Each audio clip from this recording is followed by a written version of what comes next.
સમાચારમાં આગળ વાત કરીએ તો ભરૂચ એસટીના આધુનિકીકરણ તરફ વધુ એક ડગલું. વાગરા અને દહેજથી અમદાવાદ રૂટની નવીન બસોનું લોકાર્પણ.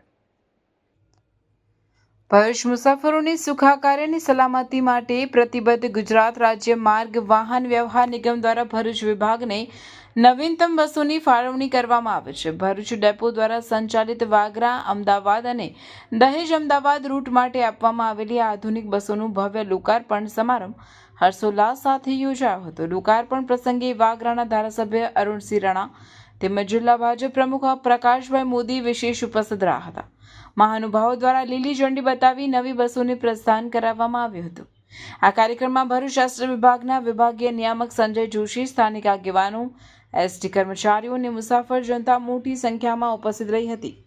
ઉપસ્થિત લોકોએ મુસાફર સુવિધામાં થઈ રહેલા વધારા અંગે આનંદ વ્યક્ત કર્યો હતો. વાગરા અને દહેજ જેવા મહત્વપૂર્ણ ઔદ્યોગિક વિસ્તારોને રાજ્યના મુખ્ય શહેર અમદાવાદ સાથે સીધી જોડતી આ નવી બસ સેવા ઉદ્યોગ જગત સાથે જોડાયેલા કર્મચારીઓ તેમજ સામાન્ય નાગરિકો માટે લાભદાયક સાબિત થશે. નવી બસોમાં આરામદાયક બેઠક વ્યવસ્થા અને આધુનિક એન્જિન સિસ્ટમ ઉપલબ્ધ હોવાથી મુસાફરી વધુ સુખદ અને ઝડપી બનશે.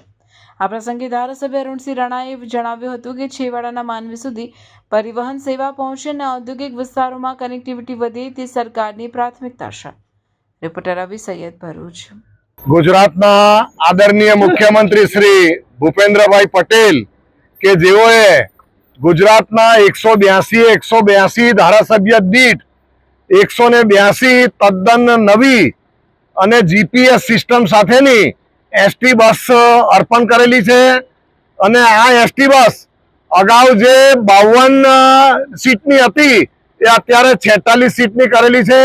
એટલે સ્પેશિયસ છે. મોટી વ્યક્તિ હોય તો એને પણ બેસવા માટે કોઈ તકલીફ ના પડે અને પૂરતી જગ્યા સાથેની આ નવી બસ જે અર્પણ કરેલી છે એ ખૂબ જ સુવિધાજનક છે. આદરણીય નરેન્દ્રભાઈ મોદી, દેશના યશસ્વી વડાપ્રધાન કે જેઓ ભારતને વિકસિત ભારત બનાવવા માંગે છે 2047 સુધીમાં, અને એમાં દેશના સમગ્ર રાજ્યોનો વિકાસ પણ ઈચ્છે છે, ત્યારે ગુજરાતમાં પણ 182 નવી એસટી બસો આપી અને આદરણીય મુખ્યમંત્રીશ્રીએ આજે લોકાર્પણનો કાર્યક્રમ કર્યો હતો. અને આજે ભરૂચમાં પણ કુલ 17 એસટી બસો આપવામાં આવી છે અને એનું પણ લોકાર્પણ થયું છે. એટલે સૌ ભરૂચ જિલ્લાના સૌ લોકોને ખૂબ ખૂબ અભિનંદન પાઠવું છું. અને નરેન્દ્ર મોદીજીનું નેતૃત્વ અને દેશના ગૃહમંત્રીનું નેતૃત્વ અને ભારતીય જનતા પાર્ટીના સરકાર આજે ભરૂચ જિલ્લામાં વાગરા મત વિસ્તારમાં વાગરાથી અમદાવાદ દેશની ગાડીઓ આજે અમને મળેલી છે, તેનો અમને આનંદ છે.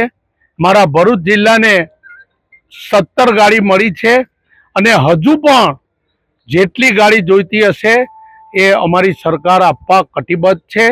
182 ગાડીનું લોકાર્પણ ભૂપેન્દ્ર પટેલ સાહેબ અને ધારાસભ્ય હસ્તક કરવામાં આવ્યું છે. આનંદ અને અમને લાગણી છે કે વિકાસ એટલે ભારતીય જનતા પાર્ટી, વિકાસ એટલે અમારા ભૂપેન્દ્ર પટેલ અને નરેન્દ્ર મોદીની ડબલ એન્જિનની સરકાર જે રીતથી ચાલી રહેલી છે તે રીતથી આજે ગુજરાત વિકાસમાં અગ્રેસર છે.